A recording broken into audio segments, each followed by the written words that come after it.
Malore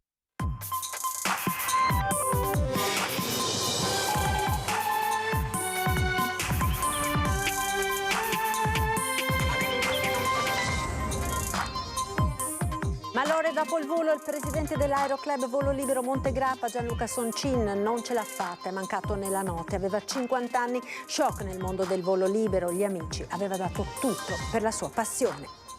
Aveva rapinato una donna in bicicletta rubandole lo zaino con il portafoglio e poi con la carta di credito aveva fatto spese. Dopo 2 mesi è stata rintracciata dai carabinieri. È una 38enne con precedenti. Giovani vandali in azione a Treviso e Mogliano. Nel capoluogo danneggiate le pensiline degli autobus. In Viale Europa a Mogliano distrutti alcuni arredi di una pasticceria. Giornata di vaccinazione straordinaria contro il Covid, quella di oggi a Treviso, Asolo e Conegliano. Partecipazione superiore alle aspettative, 3.600 i posti prenotati, ma si sono presentati e vaccinati in molti di più. Incidenti in A4 e sicurezza stradale. Dal parroco di Cessalto, Danni impegnato in prima linea sul tema, un appello rivolto al ministro Salvini.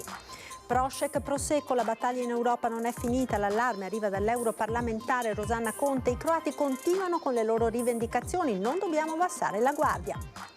Christmas Run, la corsa di oltre 1300 babbi natali, ha colorato di rosso la città di Treviso con tanta allegria e solidarietà. Molti trevigiani, ma anche parecchi stranieri, hanno partecipato alla manifestazione. Buonasera e ben ritrovati con l'edizione di Treviso dei nostri telegiornali. È morto dopo un arresto cardiaco una volta atterrato dopo il volo con il parapendio Gianluca Soncin, presidente del club Volo Libero Montegrappa. Aveva 50 anni, era stato rianimato in mattinata. La terribile notizia, shock nella comunità del volo libero. Ieri mattina l'avevo incrociato a colazione, ho detto oggi sei in vacanza, strano di sabato, fa sì, oggi mi sono preso la giornata, c'è un bel sole, vado su a piedi, mi faccio una passeggiata e faccio il voletto e niente, poi l'ho ritrovato steso nel prato. È stato l'ultimo volo, quello di ieri, per Gianluca Soncin, 50 anni, originario di Ponte San Nicolò nel Padovano, adottato da oltre 10 anni dal comune di Borso del Grappa dove viveva. Presidente dell'Aeroclub Volo Libero Montegrappa, istruttore di tandem, uomo libero ed appassionato. Così lo descrive Fabio Loro, istruttore da sempre al suo fianco. L'abbiamo tirato dentro a fare il presidente controvoglia, ma lui non diceva mai di no a nessuno, quindi era 6 anni che si sobbarcava sta roba, che, sai, anche ultimamente con le nuove normative gestire un'associazione sportiva è complicato, era sempre lì impegnato. Laureato in scienze forestali, al volo libero aveva dedicato tempo e impegno. Il primo corso nel 2003, 10 anni fa, la scelta di trasferirsi. Era in salute, raccontano gli amici. Rianimato e intubato, ieri dopo un arresto cardiocircolatorio era stato egli trasportato a Treviso, al Cafoncello, dove il suo cuore ha smesso di battere nella notte. Scoramento, incredulità, smarrimento, perché era davvero un punto di riferimento per tutti quanti. In questa foto il battesimo del volo del sindaco di Borso del Grappa, Flavio Dallagnol. Al suo fianco c'è proprio Gianluca. Gianluca lascia un vuoto enorme nella nostra comunità, negli amici del direttivo dell'associazione Volo Libero Montegrappa, di cui era il presidente, il consorzio turistico Vivere Grappa e i tantissimi appassionati di volo libero che lo hanno conosciuto e apprezzato. Se il meteo lo consentirà, fanno sapere dal club, e la famiglia sceglierà di salutare Gianluca proprio nella sua Borso. Quel giorno il cielo si riempirà di vele per lui e poi c'è un altro impegno che i suoi promettono nel suo nome di onorare. Ci stiamo già impegnando per il trofeo di Pasqua, che lo ha rilanciato lui negli ultimi anni con caparbietà e non è il caso di lasciarlo sfiorire, insomma, ecco. Sarà l'autopsia a chiarire le cause della morte di Adriano Panazzolo, travolto da un ramo venerdì mentre era in sella al suo trattorino e stava tagliando l'erba nel giardino di una villa di lusso a Valdobbiadene. L'impatto ha fatto finire a terra l'uomo che ormai in pensione si dedicava da tempo alla sua passione per il giardinaggio. Oltre ai vigili del fuoco sul posto anche i tecnici dello Spisal. La posizione lavorativa dell'uomo è al vaglio. La procura ha aperto un'inchiesta. Mette a segno una rapina e usa la carta di credito della vittima per comprare in farmacia e al supermercato merce di vario tipo. Una 38enne è stata scoperta e arrestata dai carabinieri di Conegliano. Aveva messo a segno una rapina ai danni di una 68enne che in bicicletta stava percorrendo via Spellanzon all'altezza del parco pubblico di via Brigata Bisagno. Ha spinto violentemente a terra la donna per portarle via lo zaino che aveva in spalla. La vittima, prima di andare in pronto soccorso, aveva prontamente sporto denuncia presso il comando dei carabinieri di Conegliano. Nel frattempo lo zaino della donna era stato ritrovato, portato ai carabinieri ma senza il portafogli all'interno. Le indagini dei militari dell'Arma hanno permesso di assicurare alla giustizia la donna, che è un'italiana di 38 anni con precedenti alle spalle. Attraverso le indagini coordinate dalla Procura della Repubblica sono risaliti a lei grazie alle immagini raccolte dalle telecamere di videosorveglianza e perché subito dopo la rapina la 38enne aveva usato la carta di credito della vittima prima in farmacia e poi in un supermercato di Conegliano. La donna ora deve rispondere dei reati di rapina aggravata, lesioni ed indebito utilizzo di carta di credito. L'episodio era avvenuto lo scorso 16 di ottobre. La donna ora si trova ai domiciliari. E ancora da Conegliano, per la sicurezza turni rafforzati al comando di polizia locale, che si è pure dotato di nuove telecamere. Gli occhi elettronici ora sono più di 300. La Fontana dei Cavalli in tempo reale, l'ultimo occhio elettronico installato dal comando di polizia locale di Conegliano, va ad aggiungersi alle oltre 300 telecamere già installate di ultima generazione negli altri comuni della gestione associata. Telecamere programmate per monitorare il passaggio dei veicoli e le loro classi ambientali. Le immagini sono registrate e sempre a disposizione. Ogni giorno identifichiamo centinaia di persone su tutto il territorio e questo naturalmente serve per prevenire e avere anche un quadro delle persone e dei veicoli che girano sul territorio.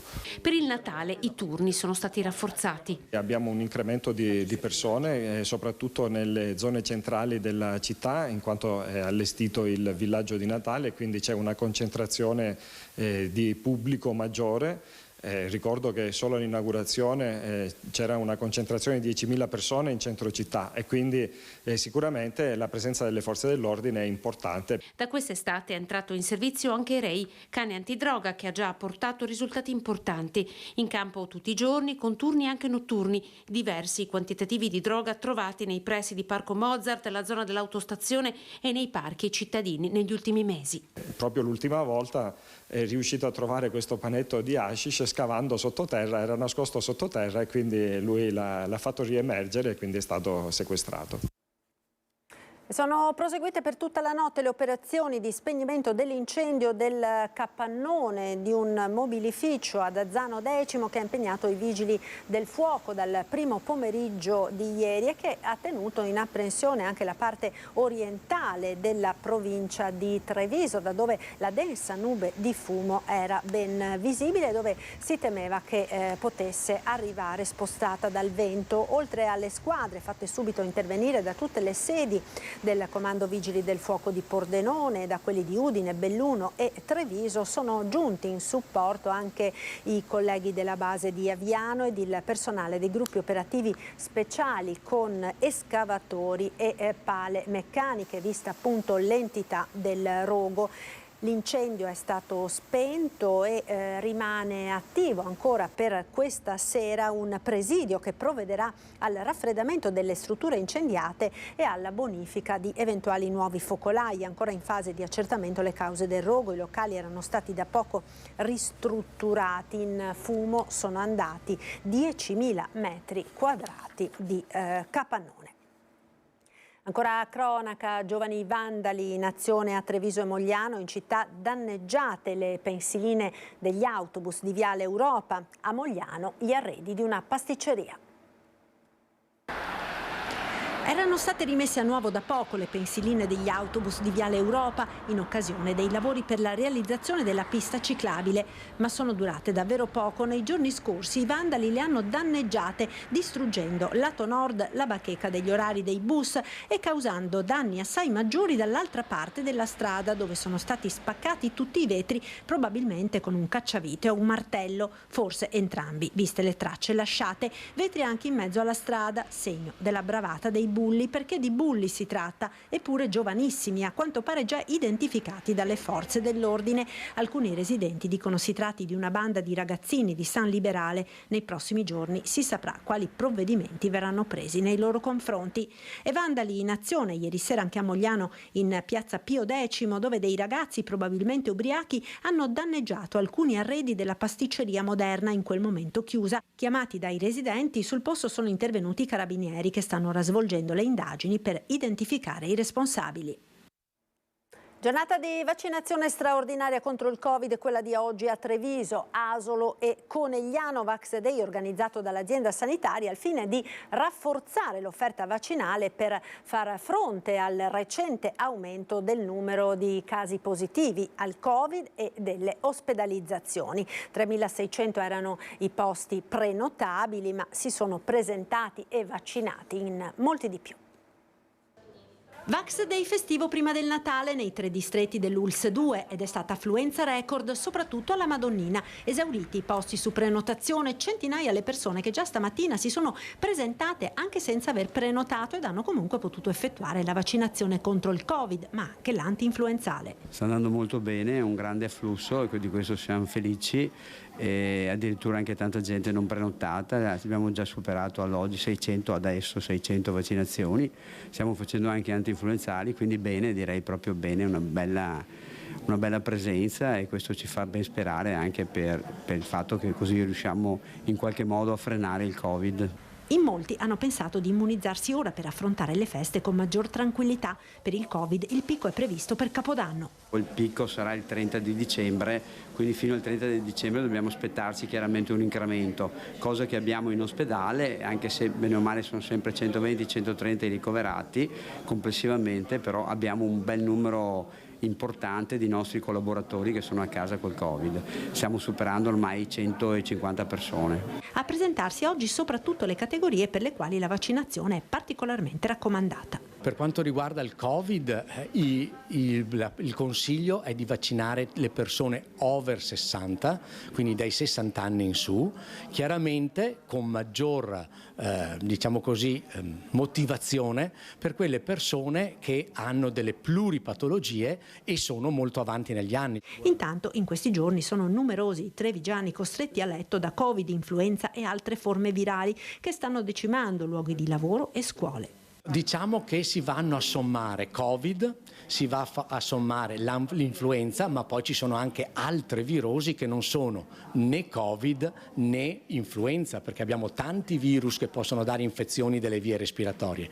Chiaramente si sommano, abbiamo tante persone in questo momento ammalate che può andare dal semplice raffreddore a qualche linea di febbre a delle forme più aggressive e questo è vero, abbiamo quindi più infezioni virali in questo momento in atto e la vaccinazione è uno degli strumenti per poterci difendere.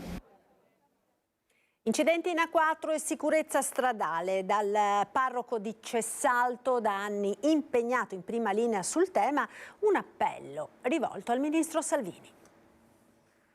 La scia infinita di incidenti che si verificano sulla A4 e le conseguenze sulla viabilità ordinaria al collasso dei comuni del Veneto orientale hanno pesanti ripercussioni sulla vita quotidiana delle famiglie di questo territorio. A lanciare l'allarme è Don Mauro Gazzelli, arciprete delle 3 parrocchie di Cessalto, in prima linea per cercare di far cessare la lunga serie di lutti sulla strada. Sua l'iniziativa che ha fatto il Giro d'Italia della messa al casello autostradale della A4 nell'ormai tristemente noto tratto maledetto. Le nostre famiglie sono terrorizzate, mettetevi nei panni di io genitore che ho mio figlio da educare alla strada e dare anche autonomia ai figli. Come fai a insegnare ai nostri figli, alle nuove generazioni l'autonomia di andare in bicicletta, di camminare a piedi? In questa strada qui tu rischi che per schivare un pedone, evitare un motorino, tu puoi andare giù per il fosso. Don Mauro ha avviato una campagna di sensibilizzazione nelle scuole e gli stessi ragazzi hanno realizzato un disegno che ne è diventato il simbolo, applicato su adesivi e magliette. Un appello che abbiamo fatto, questo adesivo, balordo a bordo, è per dire già possono capitare disgrazie sulla strada perché mancano infrastrutture, come qui a Cessalto, e siamo troppo limitati. Ecco, ci manca solo che qualcuno diventi balordo a bordo. Questo va messo non sul vetro della macchina, davanti sul cruscotto. Non diventare così, sei bravo, rimani bravo, non fare queste cose. E dal parroco di Cessalto arriva un appello diretto al ministro Salvini. Un appello che faccio al ministro Salvini, che si è impegnato, gli metterei questi adesivi sui bicchieri dell'autostrada quando tu prendi qualsiasi bevanda. Ecco, metterlo proprio, soprattutto nel nostro tratto, nei nostri autogrill, qui ci vorrebbe almeno questo, per aiutarci allora a avere ancora più prudenza. E torniamo ora a Treviso, in centro, con la Christmas Run, la corsa dei Babbi Natale che ha colorato di rosso la città con tanta allegria e solidarietà. Molti i trevigiani, ma anche parecchi stranieri che hanno partecipato questa mattina alla manifestazione. Ed è partita la Treviso Christmas Run! Una marea rossa ha invaso Piazza dei Signori con oltre 1300 Babbi Natale che hanno partecipato alla Christmas Run, allegria e divertimento ed anche solidarietà, perché il ricavato va ad Advar, Fondazione Città della Speranza e Stella di Marta, un fiume rosso che ha percorso il centro della città di Treviso addobbata per le feste e nella luce di una splendida giornata di sole. È sempre bello partecipare a Natale a queste iniziative così in città e stare insieme e condividere un momento tutti insieme.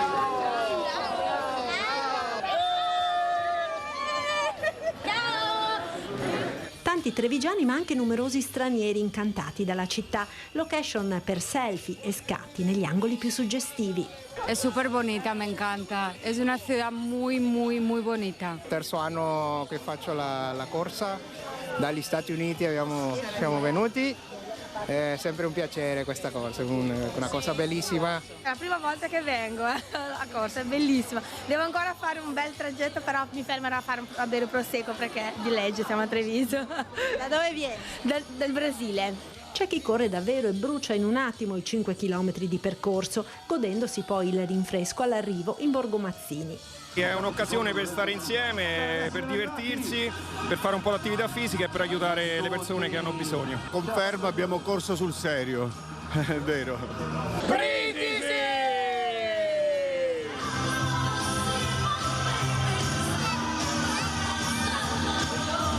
Gli altri, la stragrande maggioranza, si sono goduti la Christmas Run passeggiando con gli amici o la famiglia. Bellissima come l'anno scorso. Bellissima, sì. Sono un po' stanco perché ho corso un sacco, ma... La corsa è una festa per tutta la famiglia. Sì, esatto. Infatti io ho la figlia che è qua che dorme. Tutto bene, insomma, una bella iniziativa, sì. Poi tutta questa energia, tutta questa gente, fa proprio Natale, fa proprio confraternizzazione, per cui complimenti. E chi non è venuto quest'anno, il prossimo anno non può mancare.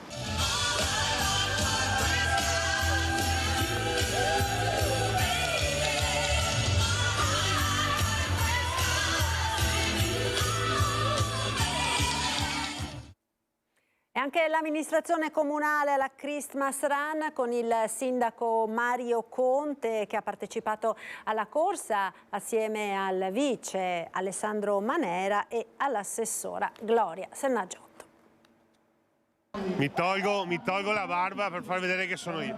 Sì, è una giornata di divertimento all'insegna certamente del Natale, anche un po' di sport, ma soprattutto del divertimento e della solidarietà, perché ricordo che il ricavato andrà destinato alla Città della Speranza.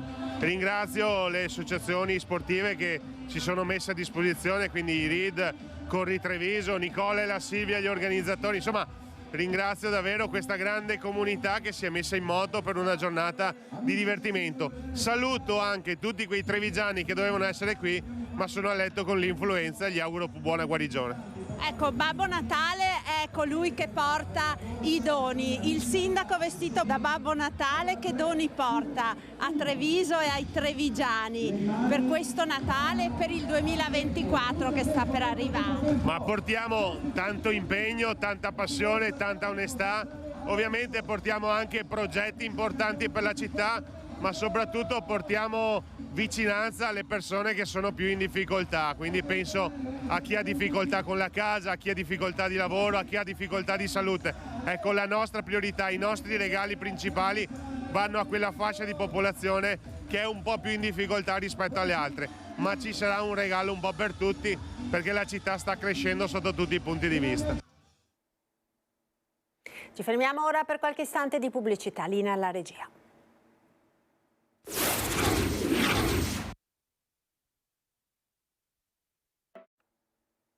Eccoci di nuovo in diretta con l'edizione di Treviso dei nostri telegiornali. Chi pensava che il caso Prošek si fosse chiuso a favore del Prosecco dovrà ricredersi. Nulla è stato ancora deciso a Bruxelles e i croati nel frattempo continuano a tenerlo sugli scaffali e a commercializzarlo.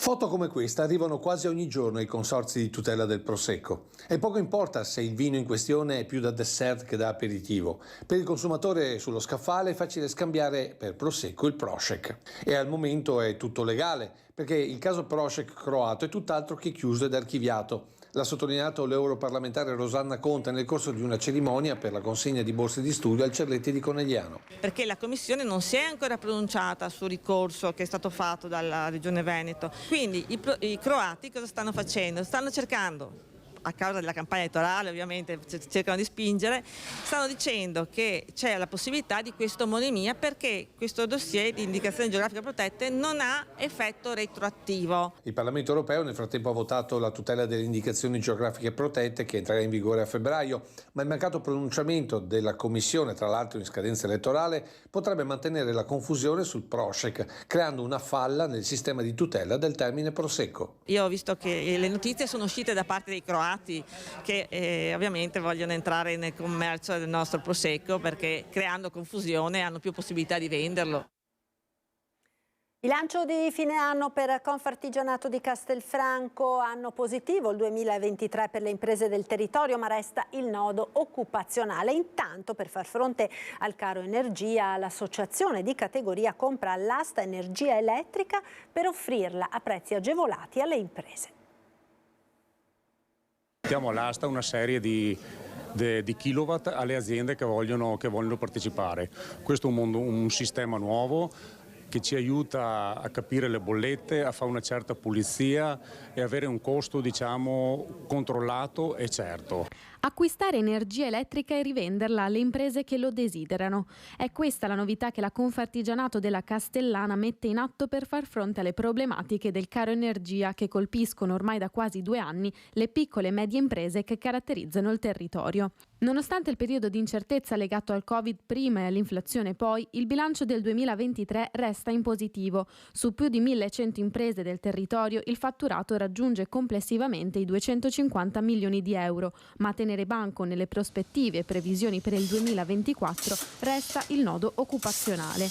Per questo Confartigianato sta mettendo in atto strategie per incentivare l'ingresso dei giovani nelle aziende. Noi come Confartigianato abbiamo messo in campo e siamo tra i pochi in Italia come associazione che ha fatto degli accordi con le scuole professionali dove i ragazzi del 4° e 5° anno li inseriamo nelle aziende. I numeri sono circa un'ottantina di aziende e quindi relativi ragazzi che ad oggi stanno praticamente frequentando e stanno lavorando nelle aziende, vengono assunti, vengono regolarizzati anche i contributi. Non solo iniziative per cercare di portare nelle aziende un ricambio generazionale graduale, ma anche offrire servizi al passo con le necessità del mercato per gli associati, come per esempio lo sguardo verso l'estero. Con il mercato mondiale è sempre di più importante e per la piccola impresa il problema verso l'estero è proprio a livello organizzativo, fiscale,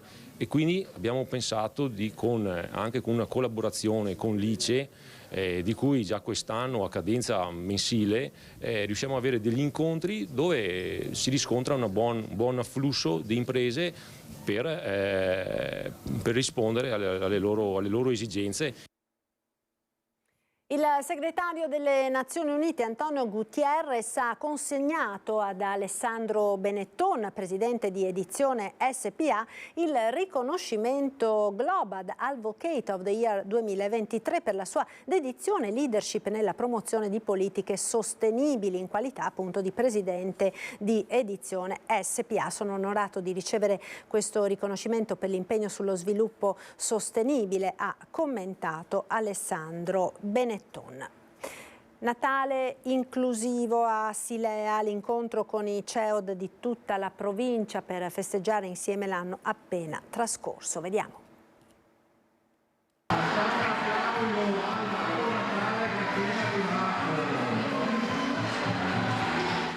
Auguri diversi, auguri di pace. Per una mattinata il Parco dei Moreri è diventato crocevia di incontri tra persone che frequentano i CEOD di tutta la provincia di Treviso. Questa giornata rappresenta per noi l'unione di tutti i centri diurni dell'azienda ULSA, gestione diretta e convenzionati, che festeggiano il Natale. Si ritrovano per ringraziare l'anno passato e per investire per il futuro. Abbiamo parlato della lettera Babbo Natale, che deve contenere il desiderio di poter avere energia per continuare a creare opportunità buone nel territorio, perché la disabilità è una risorsa per tutti noi. Un momento di condivisione per un Natale inclusivo, la disabilità come risorsa e non come ostacolo. Silea ha accolto giovani e meno giovani per creare partecipazione e festeggiare insieme, un modo per sentirsi uniti e mai diversi, diffondere con amore un messaggio di pace. Da qui parte il messaggio che è sempre lo stesso, che è quello di un'inclusione reale che sia trasversale rispetto a tutti quanti i settori della vita. È sempre bello fare questi momenti, ma io credo che sia importante anche poi tramutare tutto questo in una realtà che sia molto più inclusiva e accogliente. Un momento anche per riflettere su quelle che sono le priorità del settore che si occupa quotidianamente di disabilità. Tagliare progetti su misura per ogni singola persona per dare qualità di vita e inclusione. Di pensare che c'è sempre un'alternativa e che comunque insieme si può. Ed ora lo sport, rugby, nel secondo turno di Coppa Europa Benetton travolgente vince al Monigo contro i francesi del Perpignan, conquistando anche il punto di bonus. Il Benetton Rugby torna a Monigo per il secondo turno della Challenge Cup, batte per 29-7 i francesi del Perpignan, segna 4 mete, ottiene il punto di bonus e sale momentaneamente al secondo posto del girone 2. Una vittoria netta, 2 mete nel primo tempo, 17-0 il vantaggio all'intervallo. Il secondo tempo si apre con i Leoni che allungano ancora quella meta di Izekor, segnata di potenza. A quel punto arriva il secondo cartellino giallo e quindi il rosso per Negri, ma nonostante l'inferiorità numerica fino alla fine, il Benetton spinge sull'acceleratore alla ricerca della quarta marcatura pesante. A ottenerla è Raino Smith, autore di una doppietta. Una vittoria incoraggiante per i trevigiani che ora aspettano il terzo turno, in programma il 12 gennaio in Inghilterra contro i Newcastle Falcons. Questa stagione c'è il radicchio rosso di Treviso, ma sicuramente pochi ricordano quando cultori della tavola come Giuseppe Maffioli iniziarono a valorizzarlo con le prime mostre mercato. E allora con il consueto servizio storico della domenica torniamo al 1986, quando a Preganziol il radicchio, ma soprattutto i produttori, vennero sfrattati dalla storica sede della mostra, Villa Franchetti.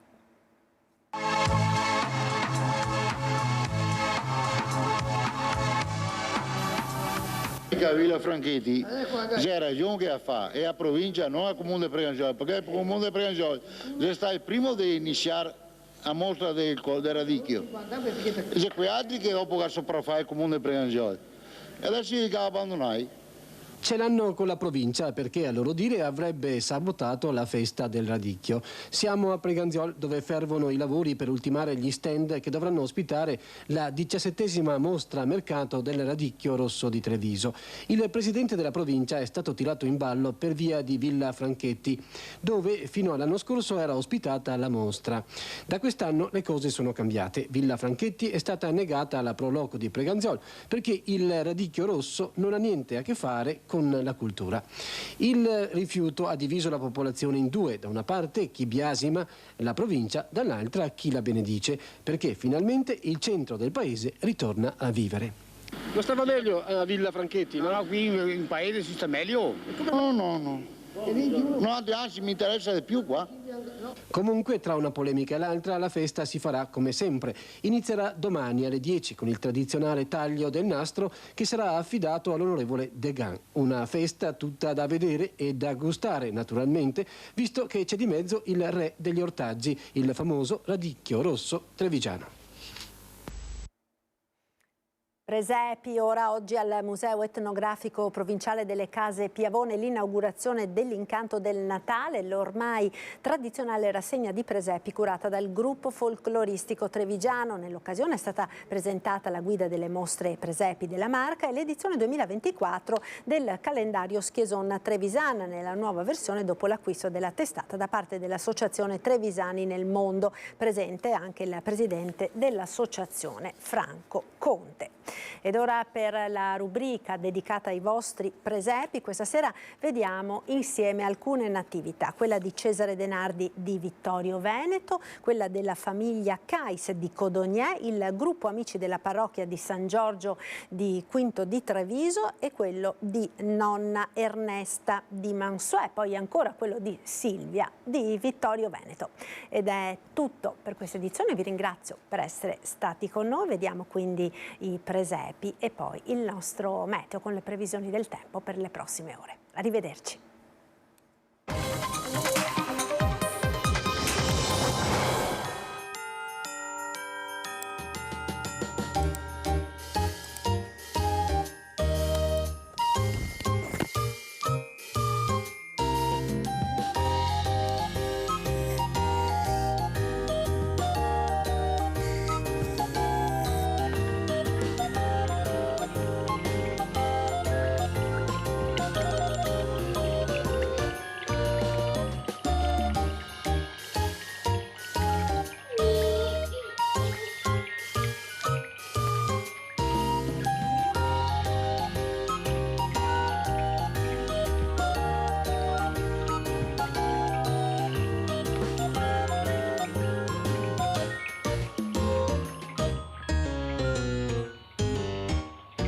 Anche quest'anno la parrocchia di Quinto di Treviso continua con il tema della natività nei nostri luoghi e l'acqua è elemento di rilievo. Simbolo di vita e di nascita, è capace di sgorgare dal sottosuolo e di nutrire la terra anche sotto forma di pioggia. Per noi cristiani assume un ruolo importante fin dal fonte battesimale, segno di rinascita e purificazione. San Francesco loda il Signore per sorella acqua, la quale è molto utile, umile, preziosa e casta, mentre Papa Francesco ne richiama l'importanza. Luoghi che nel tempo hanno segnato la storia di questo paese proprio grazie all'acqua. Vi auguriamo un felice e sereno Natale.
Società Agricola Torresana. Dai nostri animali nati e allevati nel cuore del Montello, solo carne e salumi genuini.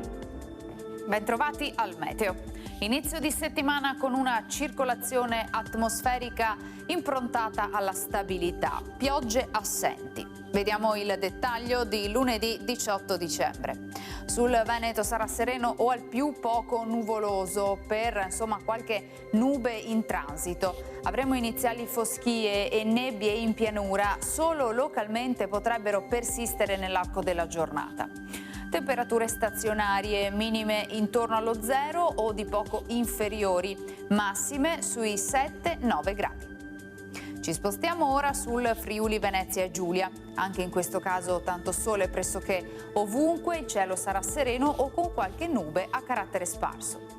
Temperature minime tra -1 e 4 gradi, massime invece comprese tra 8 e 12 gradi all'incirca. Infine diamo uno sguardo al Trentino Alto Adige. Anche qui splenderà il sole, come ci mostra la grafica, con cielo limpido o velato. Temperature minime intorno ai 3 gradi, massime sui 12 all'incirca. Dal meteo di Antenna 3 per ora è tutto, arrivederci al prossimo aggiornamento.